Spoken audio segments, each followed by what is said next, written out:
Good morning, everyone, and thank you for joining us on our EDC coffee chat this morning. We are really happy to have Brandino Gibson join us. Brandino is the supervisor of the Clallam and Jefferson County Worksource offices, which are a component of Employment Security Department, one of the largest agencies within the state that handles unemployment claims, and their job overall is to try to connect people that are unemployed to resource jobs that are available. Just a few housekeeping items. If you will put yourself on mute, however, if you want to ask a question, you can either put it in the chat or raise your hand. We like this to be interactive so that you can ask your questions during the presentation. And if you want to save your questions till the end, you can do that as well. But so with that, Brandino, he does happen to be a board member at the EDC. So thank you. This is his last year of being in the EDC board. We really appreciate that strong connection with Worksource for our county. So Brandino, if you want to take it away, go for it. Oh, and he also is a board member. Are you the board chair of the Sequim School District? I am no longer on the school board as of Monday. Oh, as of this Monday. Yes, that was okay. Well, thank you for your service anyway. Yes. Yeah. I know it wasn't easy. No, that's for sure. But it was a pleasure serving there, and it's been a pleasure serving on the EDC board as well. It was a pleasure being on the panel to hire our amazing executive director. So that was fun. So thanks for having me today. And I'm coming to you from our brand new building in Sequim here. So my walls are a little bare still. We're still working on moving on in. But I would also like to offer, if anybody would like a tour at some time, just let me know. I'd be happy to show you around here. We're excited to be in a new building, not as particularly excited to not be in Port Angeles, but just to kind of give you a little bit of heads up on that process of why we ended up here or how we ended up here. So in March of last year, and this wasn't pandemic related, but we were looking for new location in Jefferson County because our lease was up. We were co-located with DSHS, weren't able to move into the new building with them at that time. And we just had a hard time finding a place that would house us or lease to us in Jefferson County. So we had to actually close our Jefferson office and that location. Meanwhile, we were looking for a location to move out of where we were in Armory Square in Port Angeles. And Colleen and I worked together on a few things. We passed them forward to our leadership, and at some point, a deal was kind of worked out to a gentleman bought this property, and then he's also a builder. He's the same builder that built the DSHS building in Port Townsend, and a deal was made for us to locate here, kind of with the thought that it puts us a little more centrally located between Jefferson and Clallam County, since we do serve both of those. So we have, the nice part about it is I do believe the most positive part is now we have a state-of-the-art facility to serve our community the way we really should. We struggled with a lot of pieces in the Port Angeles office and everything. And now, and if you ever have time to come by, you can see we have, 3 beautiful classrooms. This is a location that we could at some point also, let people use space to do presentations and classes. I'm hoping in the future we can, work with Center for Entrepreneurial Inclusiveness as well, and they can maybe do classes here as well. And there's a lot of opportunity that we have here in this new location that we didn't have in Port Angeles. Now all I have to do is finish filling my staff. And part of the topics that we've got here as well Since March, I've lost 63% of my staff, and I'm working on trying to fill all of those positions, ranging from retirements to non-vaccination. So a lot of different pieces there. So that's kind of a heads up on where we're at here just locally. I know some people had been asking, for, 6-8 months, what is that big building going up in Sequim? Well, that's us. Now we have a big sign up there, so it's easy to find us. So for those folks that don't know, maybe haven't driven past there on Washington Street, you want to describe its location? Sure, we are kind of just west of Dairy Queen. As you're coming down Washington Street, it splits off the bracket that leads to the behind O'Reilly's and over towards Walmart. And there's a grab and go that actually does have pretty good inventory in there, by the way, if you ever want to stop in. There's a grab and go, and we're right behind that. So almost to the roundabout on the off street, off of Brackett Street there. Great. Great.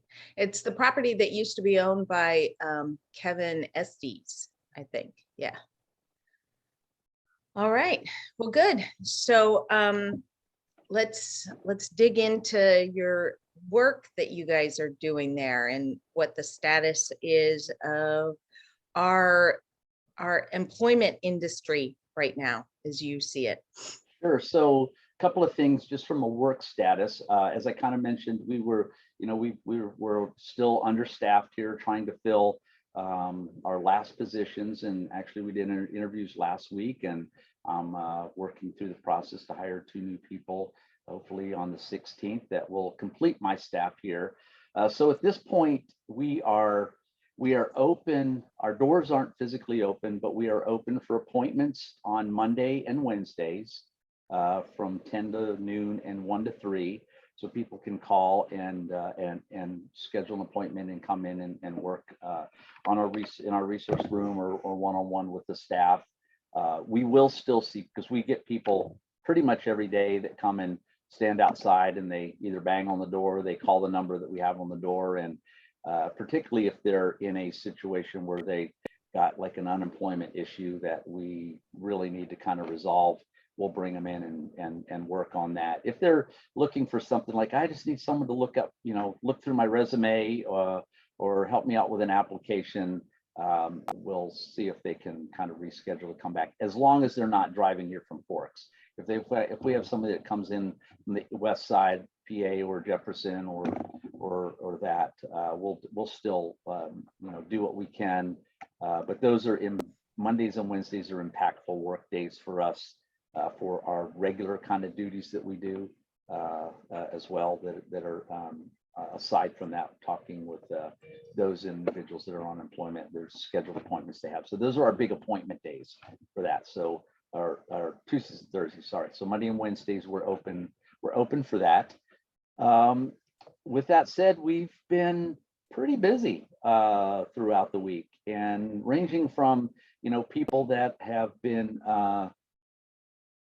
that just see the sign and want to come by and see what's going on, to quite an increase in those that are looking for work or looking for our work has shifted a little more. We're still seeing unemployment problems, but we are seeing what is really our forte, more of those individuals that are kind of out there looking for work, and a range of individuals from people that have worked in the parks to construction workers, and I'll talk a little bit about where kind of our industry's going here, but that is increasing. One thing we are seeing, I've got some notes, I put some notes down, so let me make sure I hit all my topics. One thing we are seeing though is, as we know that, and we fell into this category as well, the governor's vaccination mandate, and there's a lot of either agencies government-wise that have fallen into that. And then there's also been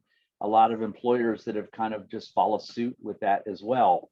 So one increase that we have seen is individuals that chose not to get vaccinated or were not able to due to medical reasons or whatever, and they're now unemployed and they're looking for work. So skilled individuals, but they had to either had to personally make a choice or made a choice for a medical reason to do that. So now they're looking for other work, and quite a few of the unemployment calls, or we do what we call reemployment interviews. So anybody that's on recent unemployment is required to schedule an appointment with us, and that's what we do on Tuesdays and Thursdays.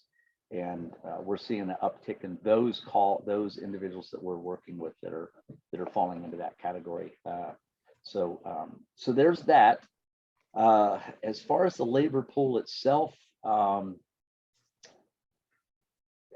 areas that we've seen, and this has kind of gone on through the pandemic, and I think we talked a little bit about this the last time me and Mike and I were there. So just using my office as an example, as I said, I lost 63% of my staff. 36% of those were due to retirement, and they weren't all like retirement age. We had a couple of them were just jumping into that retirement age, and finally they just decided, I don't want to play in this realm right now. I think I'm just going to be done. And we've seen a lot of an increase in that. And again, that's not going to knock a lot of our numbers out, but we are retirement-based communities, particularly here in SWIM, and we're seeing people that are just kind of jumping into that age range where they're going, I think I'm just going to, instead of working out in the world and being in contact with people or playing with the game that we're playing right now, I'm just going to move on to retire. We've also seen an increase in dual income families that, early on, both family members may have lost their jobs or been laid off due to the pandemic, and then they were put in a position, where they were having to live off a lower income. Both may have been claiming unemployment, but still lower income.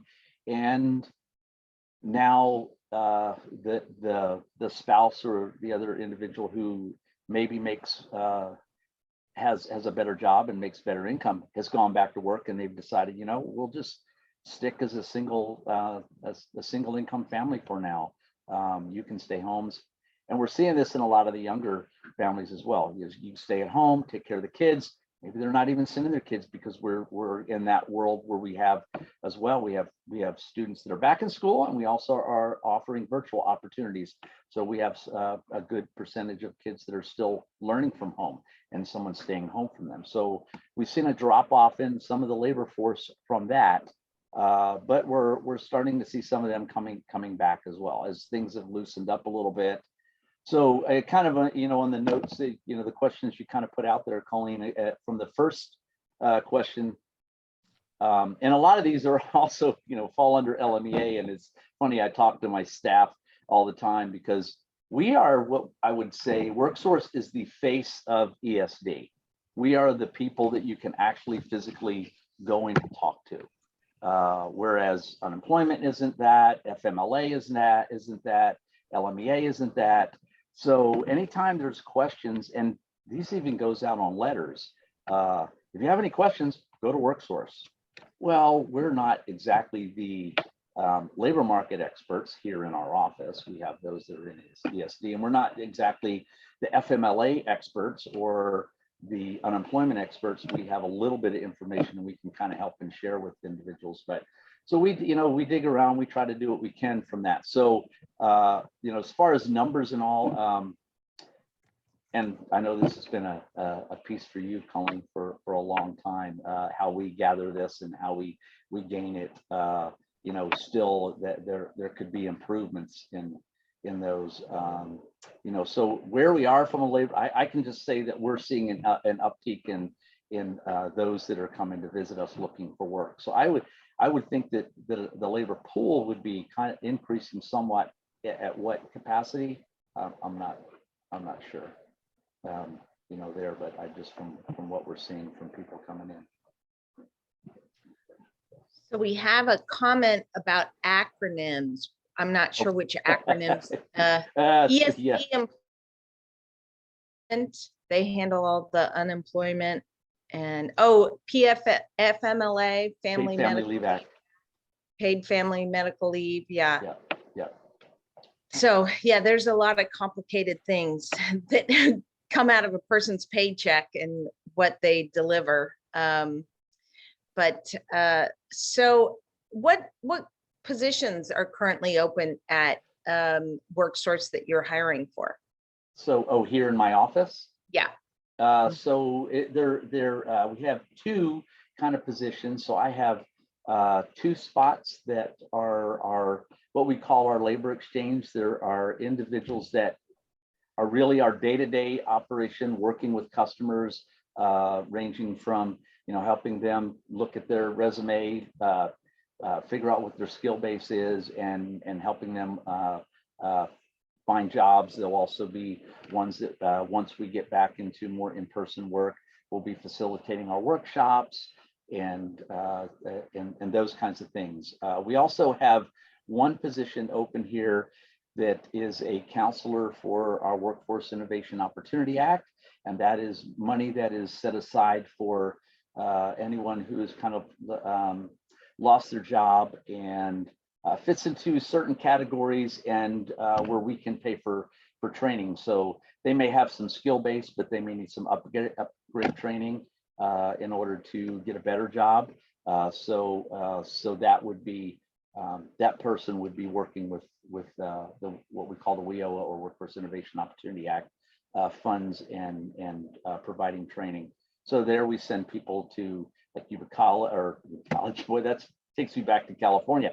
Peninsula College for like medical classes or truck driving classes, or if they maybe just they need QuickBooks, and we've got a space where we can send them for that, and we pay for that. Okay, great. So, and how many employees are there overall in your offices? So I have 6 in here now, and then we have 3 more to fill, which is 9. 2 years ago, I had 14 employees. So I've lost some FTE in the process as well. And then we also have Pathways to Success, which is a partner program that works with youth, and they're out of Olympic Education, OESD, and we have 3 of them that are on staff, and they work with 16 to 24-year-olds as well. So they're a partner in here.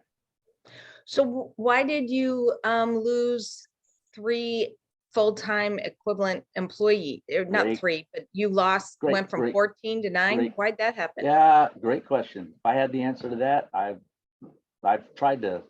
Part of it is just I think we were at a slowdown. Some of those were from before, so we were in a slowdown in business. So somebody would retire, and they're like, yeah, you can still work with it. And then closing the Port Townsend office as well, where we did have 2 strategies instructors, and then Sam went to labor market LMEA, and so that dropped off, so I went down to 1, and then so it's just kind of been over a couple of years. I think at that point, now as we've picked up, that there's potential I can at least maybe get 1 or 2 of those back at some time. What we're hoping. Okay. And so I've always wondered about Worksource's like the process through Worksource, where you can advertise a job opening, and that there are a lot of steps for a business to advertise there, relative to, say, Indeed. And I know this isn't your decision. You are, part of the big complex system within Employment Security Department. But have they considered streamlining that process so it's easier for businesses to post jobs, and so the Worksource full array of jobs is more complete for different areas? The biggest issue with it is the saw count. That's where it falls. And And that is, explain what a SAW account is. So that's a Secure Access Washington account. So it basically is kind of like a secure your username and password, but it takes a few more additional steps. You can have a SAW account to go online and pay your taxes. You can do your registration and stuff on your car and those kinds of things. So that all is used on a SAW account, and that's where the bigger issue is. And I think it's just really falls under a security concern, because even the job seekers, in order for a job seeker to have an account on our website, they have to have a SAW account as well, and that's usually the biggest hiccup from that. Now, with that said, one of the individuals that retired on me and was kind of one of those earlier retirements was Patrice, who was my business services representative. What my plan is to at least help alleviate that a little bit is, once we get whole again with my staff and we get some get staff trained, we're going to approach that as more of a team approach. So we won't just have one individual that's responsible for that. We're going to have 5 of us that'll be kind of part of that process. And back several years ago, when I was the business services rep, we kind of approached things in that manner. Now, that was pre-Worksource WA, so things were a little easier. But that way, as a team effort, we'll have different staff that can handle different pieces of it, and then we'll be able to work with employers a little quicker and a little easier. So if we have a process or a step that an employer is trying to work on, we can either get them to the other staff that's working on that, or all of the staff will at least be adept at being able to help work through at least getting that account set up.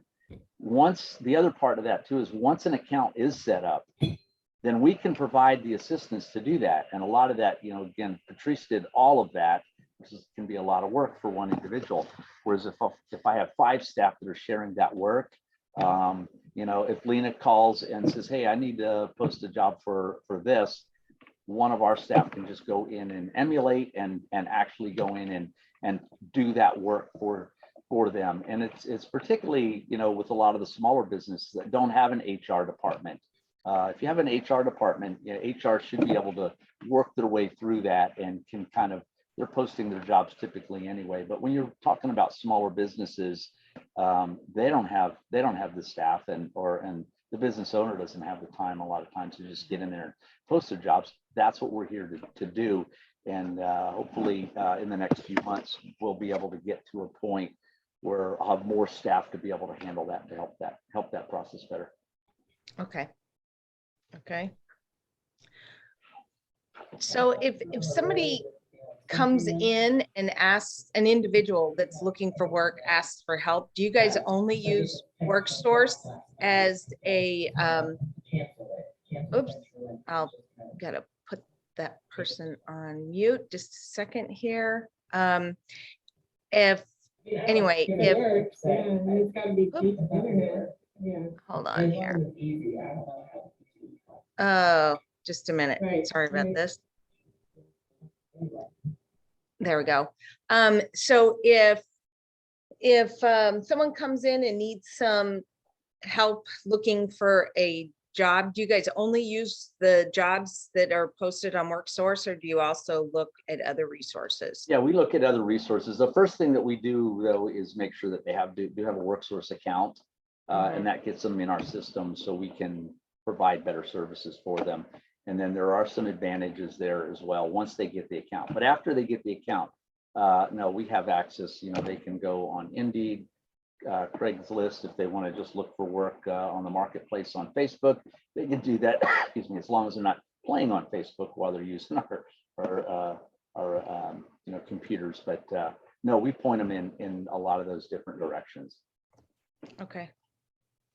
And so what are you seeing relative to the unemployment rate and an alignment of people that are looking for work relative to what's available in our county?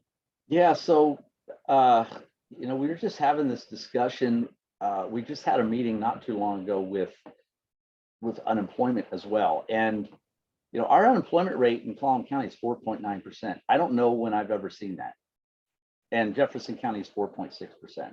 I mean, even during decent employment times, we're still in the mid sixes, to 7%, and we're down at 4.9%. And I say that because I wish I had an answer to that. Isn't that largely due, though, that because the entire labor pool has shrunk? It's not that there have been more job seekers matching up with open positions. It's that the number of people that are looking for work has declined dramatically. Right, and that, and I wasn't saying that to Colleen to say that everybody was working.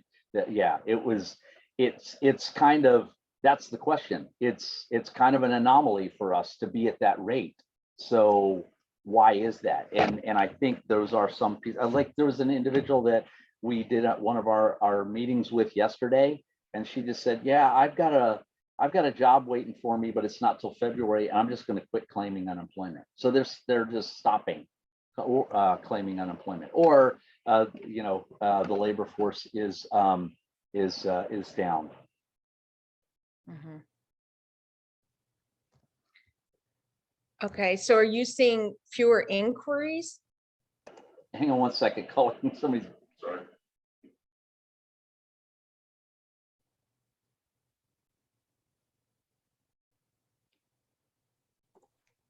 Sorry, the guy that's here to do our key card entry for our buildings here, and he's not supposed to be till 9, and they're banging on my door. It's like, you're just gonna have to wait, buddy. Yeah. Go ahead. Well, one of the things I was going to ask you to do is put the phone number and the email that people should be using if they have either some concerns around unemployment. If they, I know of numerous people that have applied for unemployment and should be eligible, but someone fraudulently used their social security number at some point to claim unemployment. And so is that the same contact information they should be using if they're just wanting to contact Worksource for work? Or the third element would be a business wanting help to find employees. Are they all the same number? And if so, can you put the phone number and email? Yeah, so I'm gonna put that in here. So this is our new number here, and I would just say the best thing to do would be call that, because if it is an unemployment based kind of question, they're gonna call the 800 number. It would be easier for us to first kind of talk to any of them and figure out what their need is, and then we can point them in the right direction. So it's probably better for them to just originally call us. And if it's something that we can, because there are some unemployment questions that we can kind of answer or help, or if there is some issues like that, like if it is a UI fraud problem, what we've been having people do is come in here and we can kind of assist them in getting those documentations turned in, because a lot of them don't have computers or technology. What we'll do is we have them come in with their driver's license, social security card. We take a picture of them on that, and then we can actually send that in and upload it into their folder in unemployment for them, so it kind of gets in there quicker. And then we can also send a note to UI unemployment and say, hey, check this out, we've got this in here. So there's some steps we can help with along that process as well. And also, if there's problems and they have an appeal that they need to file, we can help walk them through that step and those steps and what they should say, what they should write, what the information that they need for that. And then if they do have, if they're an employer and they need some they need employees, yeah, definitely give us a call. And we're kind of tag teaming that right now. Hildo Rodriguez is our business services rep in Kitsap County, and he's the more experienced of the bunch. So he's working with some of the employers as well. But if they just contact us here at our office at that number, we can help in any of those cases. Okay, great. And so again, if someone has an issue with an unemployment claim, that's Tuesday or Thursday, they can just walk in? Monday or Wednesdays. But actually, if they have an unemployment claim question, and and especially if it's something like that, hey, they just send me a letter and I owe them $30,000, or I've got we just literally had an individual through our Kitsap office a couple of weeks ago that got a letter, said he owed $42,000, and then our staff over there worked through the process with them, got all the documentation that they need, got that all sent in, and not only did they waive the $42,000, he got an additional $9,000 in the mail or in his account. So we have turned so many of those situations around over the years. The unfortunate part is my UI expert that I had here, Terry, was one of those that chose not to get vaccinated. So I lost her actually to unemployment. So they went to virtual work for unemployment, but I can't use her to do that. But yes, we've turned a lot of those situations around and kind of helped with that. So if they're in those kind of situations, they just need to come knock on the door, and we'll bring them in, and we'll have somebody. A lot of them I end up taking care of because my staff are working with doing their work with their appointments. So I'll work with them as well. Got it. Okay. Mark has a question, it looks like. Just kind of wondering, because I used to run the mill. It was Daishoa, but if McKinley needs a lot of workers out there, and do they provide you with some information on the job skills needed, and then you can do some preliminary screening and then get those people to go back out to contact McKinley or Westport or one of the businesses here? So just curious. Yeah, Mark. That's something that we've done quite a bit, and we've worked a lot with McKinley. Again, kind of that process has slowed down a little bit since I lost Patrice and some of my other staff. So until I get whole, we'll get back to that process. John Ferguson, my veteran rep, has been doing a lot of that work with them because that's part of what he does as well. Predominantly, he's really just supposed to work with veterans, but he's helping with that process as well. But especially early on when McKinley was doing their initial hiring, they did all that through us. We held several hiring events with them and loaded them up. But it's become a little more difficult more recently with some of that, and just getting the job seekers that are qualified for that, or working through that process. Mm-hmm. So I've heard over and over from businesses that they can't find employees, and I've got a call with the large company that right after this, and that I know one of the issues they're going to want to talk about is that they can't find employees. What do you recommend for a business owner that's not getting inquiries to their ads and to their openings? Yeah, so one of the things that we're hoping, and that's another good advantage of the new building here and the space that we have, is we really want to get back to the point to where we can start having, like we did with McKinley, in-person hiring events, and then we can do what we call, and we've done these in the past too, where we have either the business of the day, where we market that and let people know that business X will be here throughout the day, and they can either have a walk-in and sit down appointment with them, or we have a full-on hiring event where we get the staff that are the employer here and then they can kind of, do a whole event and have several of their employees to do interviews, and which is how we worked that out with McKinley in the past, and we've done those many times over the years, and that's where I'd like to get back to, because I think that's where we've been the most successful. I mean, when Harbor Freight opened up, we had 120 people came through our door, and they hired every one of their employees through us, and we used to do an annual one with Aramark back in the day, where when they were getting ready to hire all their people for the spring for the parks and all that, and that I think just from our assistance level, that's a place that I want to work towards getting back to that, and because that's been a successful model. Okay, thanks. Rebecca has a question. Good morning. Hey, I was wondering, Brandino, of course, I work at Peninsula Behavioral Health. I'm scared to turn my video on because I haven't taken a shower yet. But so we are in kind of constant need of people. We've got about 20 open positions right now. But of course, most of them are therapists, case managers, that kind of thing.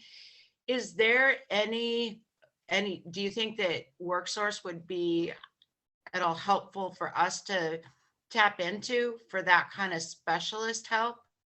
I probably the other part too, I guess, is just from assisting with marketing and get the word out piece.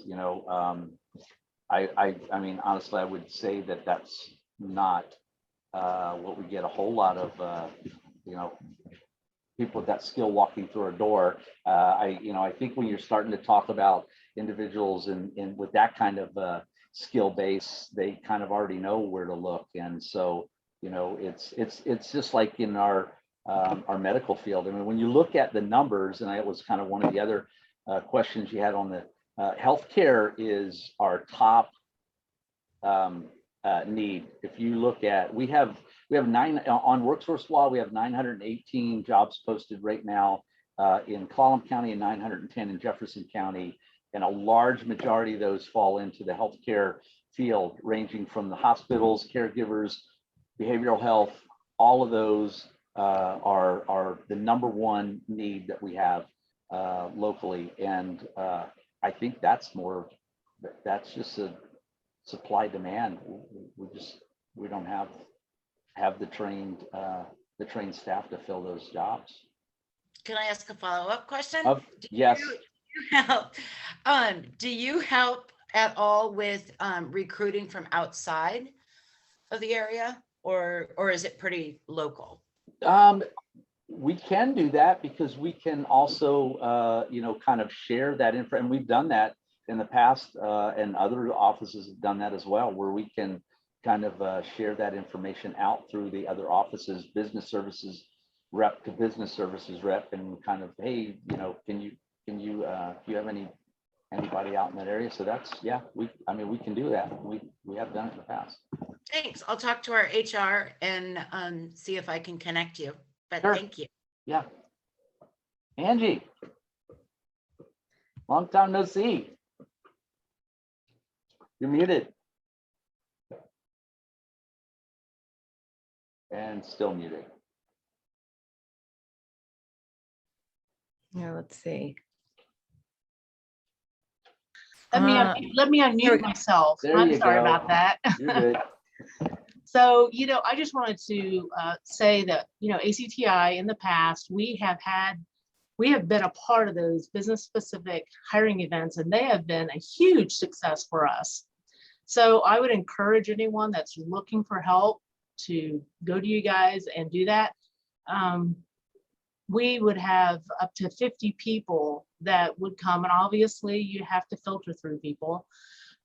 Along with, since I'm HR, I would be there, and we would also have one of our supervisors there.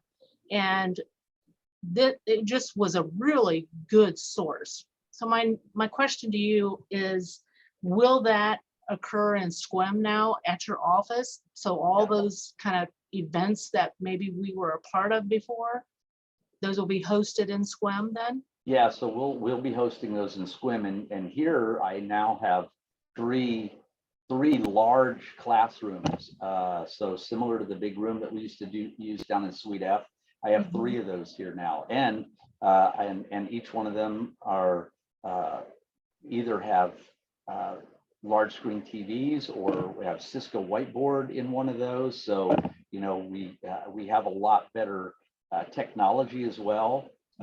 So if there are like when we were working with McKinley, they had a video that they had people watch about the story, of McKinley and everything, and we can run that in one room while we're meeting people in another room. We also have other individual separate interview rooms here as well, that are fully glass enclosed interview rooms. So you could do one-on-one quiet interviews in there as well. And we've got them set up with sneeze guards and everything as well, so we can still maintain social distancing and safety factors as well, while we're still working through all this. So. And just to follow up, do you think that the fact that a lot of the people were kind of walking off the streets in Port Angeles to some of these events, do you think that will deter from the amount of people that we've had before? It definitely could, but I think the other part of that too is it may change the dynamics of those that we are seeing as well. True that. So there's that piece as well. Okay. Thank you. It's good to see you. Good to see you.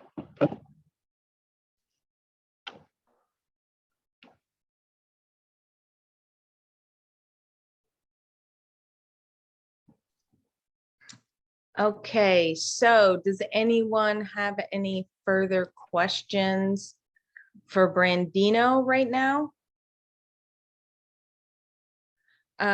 So can other people, Brandino, reserve like one of these classroom spaces? Do you rent them out, or will that be like, say if a nonprofit had a board meeting or something? We can definitely work with them on that. Okay. I'll get a clearer picture on how we go about that. But I've done that in the past. I did that in the past, even in Port Angeles. So. Okay. So Perry, how are things going at Bricks Marine? Do you have a lot of openings there? We do. We've filled 8 positions since September, and we've still got 5 that we're looking to fill, and all those have been in the production space, primarily in metalworking, which is a challenge for us in this area. We've had some great success with the weld program up at the Peninsula College. In fact, we've got quite a few of their former graduates that are working here now. So we've got a partnership we've formed there, and we'll continue to maintain and hopefully get people some skills in the metal trades. So yeah, it's been hit or miss. Like Cordelia Odd, who works in HR here, has done a phenomenal job reaching out. She's got a pretty good Rolodex from the years of people who have been looking for work. So she's pretty active in reaching out to fill those spots. But yeah, we're looking to continue growing. One of our challenges is specifically, I think that our entry level positions, that term entry level can be misunderstood. At times, entry level for us might be a little bit different than what entry level at another facility or another company might be. So we are looking for people who do have some basic skills. We always joke about being able to read a tape measure as one of those basic skills we need people to know, before they start. But yeah, we've had some success, but we're still looking to fill quite a few spots. Got it. Brian Kneedle. Brian runs the workforce training program up at the college, and I know there's a great program there in welding, but there's also a very strong medical training program, medical assisting, that kind of thing. Brian, can you speak briefly to the demand? And obviously our local economy really has a big need and lots of openings in the medical space. Is there a lot of interest from people looking for work to be trained, or is it a constraint that you can only get so many people through, or do you not have more people interested? What's the status that you're seeing? Well, one thing I know is our nursing program and our welding program are both pretty full. There's a lot of students in welding right now, and our nursing program is always sitting with a wait list and people are trying to get in. We've done our best to open up those programs to more folks. And I think we're seeing more students going into the medical assisting field too. But that could still be a little higher. And we just opened up a phlebotomy certificate in our allied healthcare. So allied healthcare is really, I mean, at the college, that's one of the, that's some of the programs we're not too worried about enrollment wise, because they're popular and they lead to well-paying jobs. And our welding program that's just comes down to our faculty who go out and they work with people like Perry and companies all over the place to solicit employers, because that's really what we need, is the employers that want to hire our students. So we value all the feedback we get from the employers quite a bit. Other than that, I mean, we're still seeing, weird things in enrollment, and I'm not seeing as many worker retraining students as we used to. And I really thought like any minute now, the door is just going to bust open and I'm going to be overwhelmed with all of these worker retraining students, but that really hasn't quite happened yet. And I think it goes to a lot of the stuff that Brandino was talking about earlier today. Brian, Okay. everybody wants to be a truck driver. Everybody wants to be a truck driver? Yeah, that so from that's what Claire's running into with everybody, those that are going through her wheel orientation. Everybody wants to go to truck driving school, and we're kind of tapped out in like, okay, we need to find another direction here, not just truck. The field's open, there's jobs out there for sure, but. And I think it's attractive because that training is very short, and I mean, it leads to a job, and it's any of those programs that are, 6 weeks and there's employers waiting at the other end for you. They get really popular. So is there a CDL commercial driver license course in our county that's offered? No, Yep, it's over. Yes. And June just popped on. Hi, everyone. I'm June Whitaker. We are offering commercial driver's license through our community ed program. So our community ed course offerings are back online, and we had a wait list, and we've awarded multiple certificates, and we'll continue to offer that as well as flagging. And flagging. Well, great. And so I know there was quite a bit of funding that Peninsula College received for wraparound needs, and Luke was saying just that there's, I don't know if it was through ARPA or what, but a lot of funding available for people that may be unemployed to have some free training. Is that correct? And does that still exist?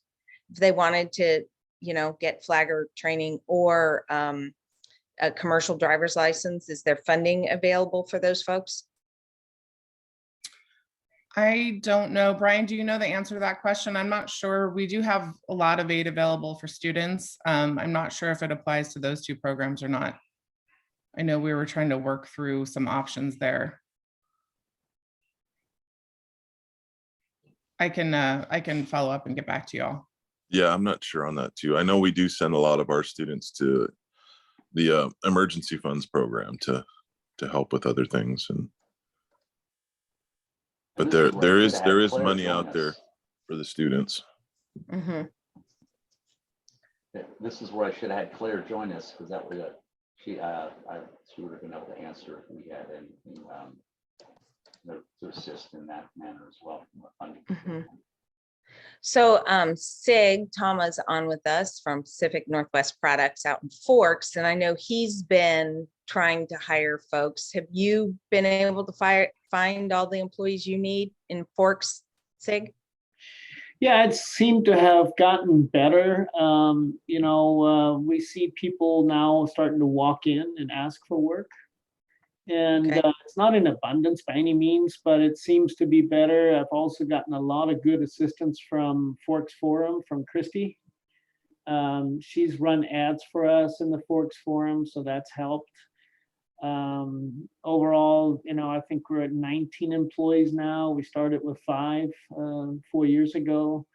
So we're growing. The pandemic obviously was a setback because we had a lot of infections during that time at one particular moment. So, or small time frame, I'll say. But we've overcome all that, and the city of Forks is obviously not fighting the virus as they were there for a little while, and so it's gotten a lot better. Mhm. And overall, I say the picture is better.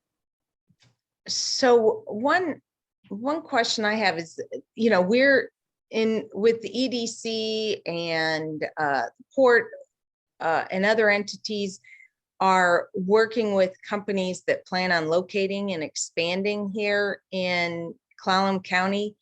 Who should they be going to get ready for a big job hire program? And so relative to Worksource and then also the college, is that, I know you've got welding programs, but there'll be some good announcements coming here soon. So, and obviously we've got an employee constraint issue. So what should that look like? Is it a specialized labor force for? Yeah, only- so it would be, I think maritime and also forest products, but Brandino and Brian, are you guys the primary points of contact for them to get things rolling? I would say, just from a job and marketing standpoint, definitely. Okay. We would be able to help and work with that. Uh-huh. And then Okay, also, and through our WIOA program as well, there is funding there. Again, it just depends on the individual's situation, which falls same worker retraining funds that the college has as well. It's all really kind of the same pots of money and qualifications and all. So. Yeah, and So- I sit in on those WIO orientations that Brandino puts on every week. And we kind of work together with Worksource. If somebody's looking for training at the college, we'll get them set up. Great. I did want to clarify that you can use aid for the CDL course, not for flagging. And the PC Foundation also offers some scholarships for students on the West End for CDL. Okay. Oh, sorry about that.